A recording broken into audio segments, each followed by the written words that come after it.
this episode of The Beer Chasers. I'm Preston. We're joined again by Nate Palm. Nate, how's it going? I'm doing alright. So today we have some Octoberfest beers. Tell them what we got. We have the Paulaner Octoberfest-Marzen and then the Weihestephaner Fest beer. Yeah. So these terms are kind of used interchangeably. I've heard Oktoberfest, I've heard Marzen, kind of what's the deal with that? Well, Marzen was a term that was definitely brought up in Vienna, but that style was kind of before then.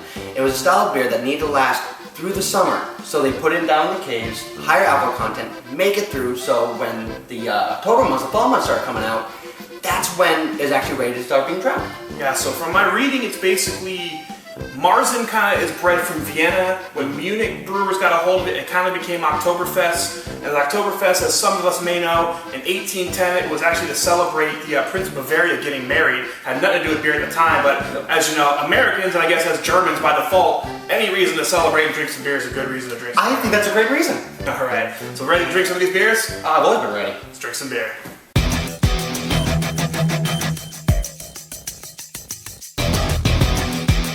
Paulaner Oktoberfest-Marzen was developed over 200 years ago to celebrate the original Oktoberfest.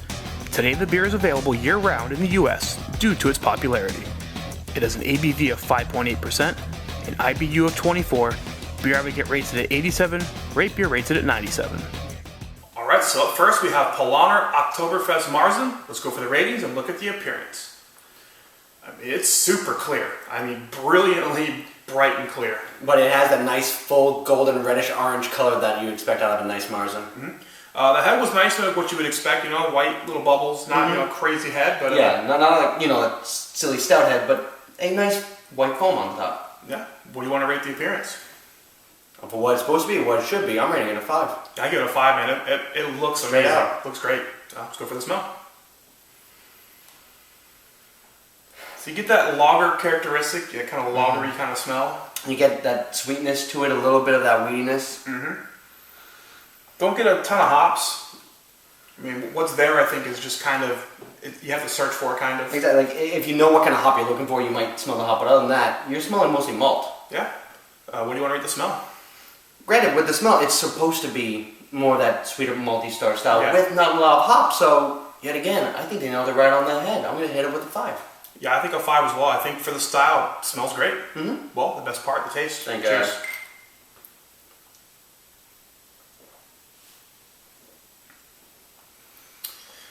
That's nice. That's has like a toastiness to it. Yeah, like a little toasty nuttiness. Mm-hmm. Sweet, but not cloyingly sweet, not like Doppelbock sweet or anything like that. No, and it does definitely have that dryness right at that end. So where you're expecting like a full linger, instead it just kind of sits, but sits nicely. Yeah, it falls off, but not in a bad way. Yeah. It kind of makes you want to drink some more, which I'm going to do right now. Yeah, it's really great. Again, sweet. I think real well balanced. There's a little bit of hop bite, but again, just enough to kind of balance the malt profile. Yeah, like if it stayed that sweet the whole way through, I think it'd be way too rich. Couldn't really get through a whole one, but that little dryness at the end, like you said, quenches that thirst to really go for the next gulp. Yeah, so what do you want to rate the taste? I've never done this, but I'm going straight 5s, it feels like. This is just solid. Yeah, I'd say another 5 as well. So what do you think about the mouthfeel? Mouthfeel we touched on a little bit when we were talking about that dryness. Mm-hmm. And it's not a bad thing. Like I said, if anything, like it might be uncomfortable for some people because you'll feel that dryness, or like if you drink wine, it's that like almost like a tannic kind of thing where you feel a little scratchiness on your tongue. But it's not a bad thing. Mm-hmm. It definitely, like we were saying, makes you want to drink more. It quenches that thirst and it really pulls you in for another one. Yeah, and I think carbonation-wise, it's a great level of carbonation. It's not like Hefeweizen carbonated, but it's definitely not stout flatness. It's a nice balance in between there. Insanely drinkable. Yeah. Well, what do you rate the mouthfeel?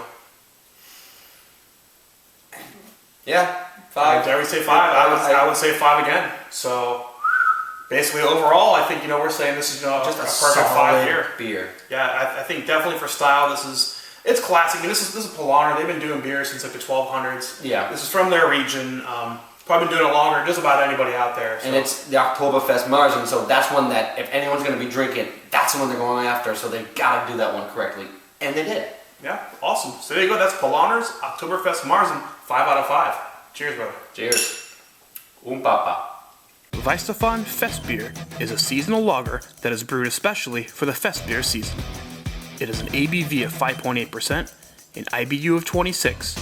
Beer Advocate rates it at 83, Rate Beer rates it at 68.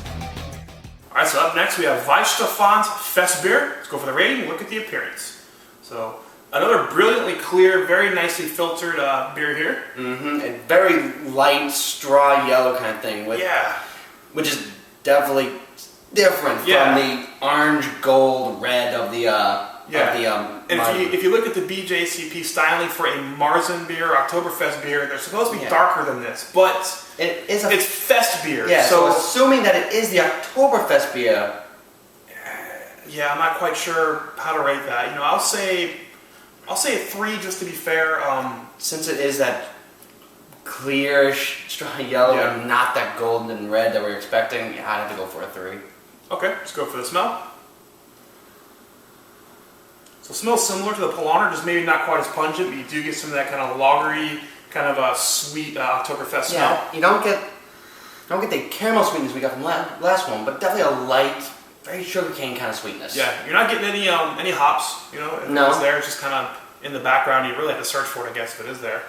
But it is an enjoyable smell, and there's nothing, to me, nothing negative about it, so I'll give it a 4. Okay, I'll say 3. I think it's, as expected, it's definitely not as pungent, not as sweet as the last one we had, which is, a 5 out of 5. Oh, so yeah. It's going to be better than that. But I'd say it's a 3. It's definitely not below average, but it's not blowing me away. I think it's what you expect. Yeah. Well, the best part, the taste. Prost. Prost.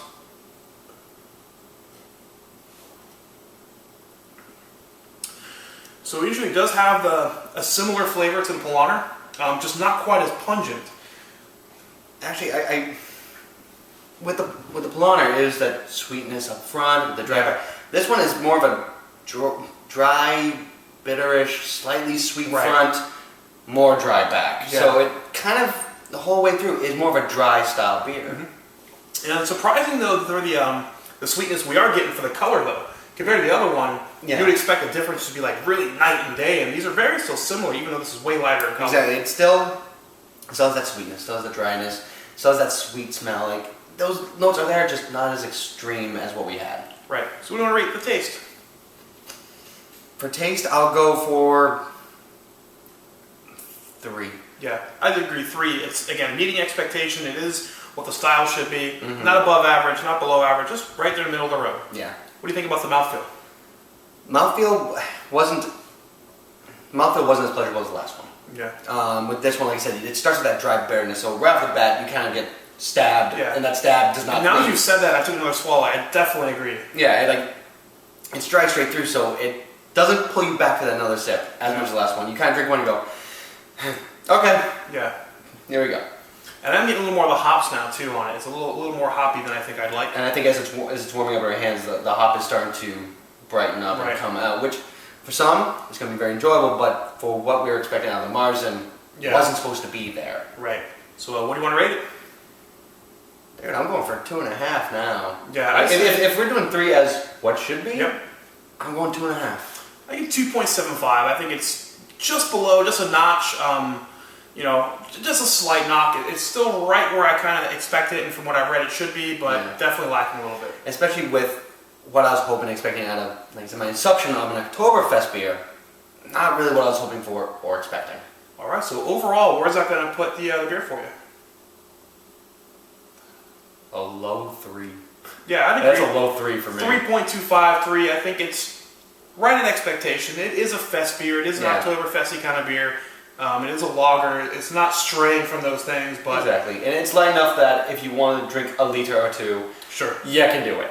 Yeah. For sure. 3.25. Or I'm sorry, 3.25. Yeah. So there you go. That's Weihestephaner Fest beer.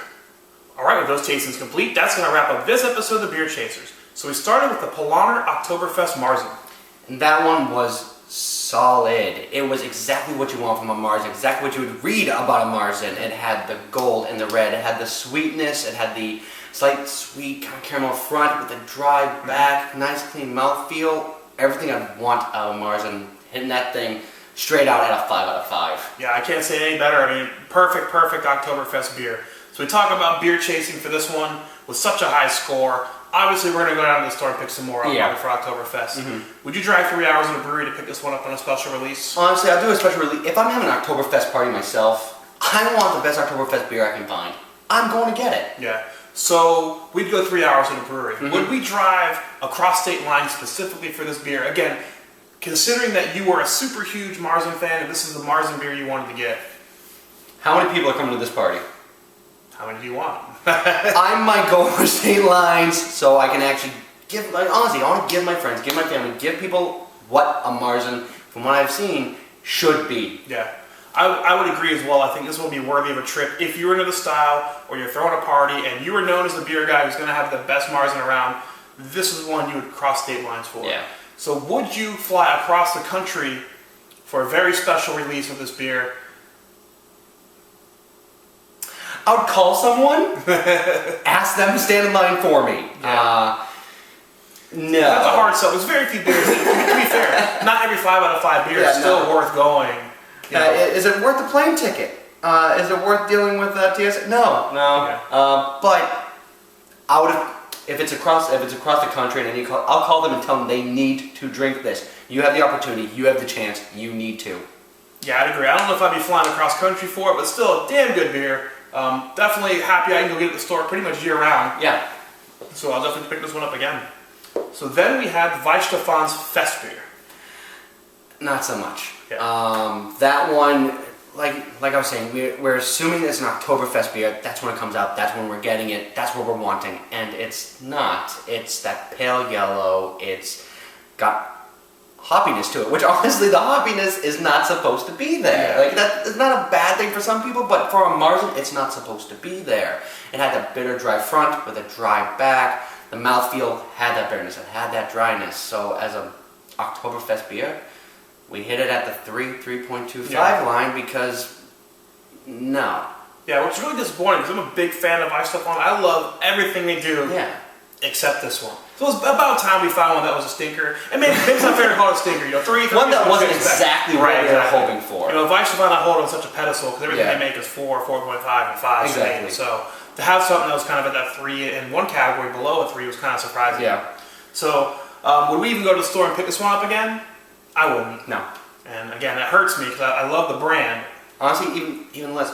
If you saw it on tap at a bar, would you bother ordering it? No, probably not. And that one's even more painful than that going to the store and buying it. Unless it was the only one. Bud Light, Miller Lite, Coors Light, Weihestephaner, Bud NA, and then Weihestephaner Fest beer. And even then I'd be like, probably get a water. So alright, I think that's going to wrap up the episode. Nate, thanks again for hanging out. Thank you. Helping out rate some beers. So we are the Beer Chasers. Preston, Nate, we'll see you later.